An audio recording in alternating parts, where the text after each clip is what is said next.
Değerli izləyicilər, videonu bəyənib kanala abunə olun ki, hər kəs son xəbərlərdən anında məlumatlansın.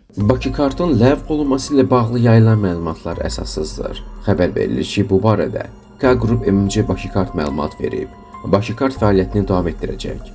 K Qrup MMC Bakıkart ölkənin ilk rəqəmsal bankı bir bankın təşəbbüskarlığı və texnoloji dəstəyi ilə Bakı nəqliyyatında rəqəmsal ödənişlərin genişlənməsi istiqamətində növbəti addımını atdı. Artıq Bakı metropoliteninin bütün stansiyalarında gediş haqqını NFC dəstəkli yerli bank kartları, eləcə də Apple Pay və Google Pay vasitəsilə ödəmək mümkündür. Bu yenilik təkcə Kapital Bank müştərilərinə deyil, bütün yerli bank sektorunu əhatə edir və digər bankların müştəriləri üçün də bu imkanı yaradır.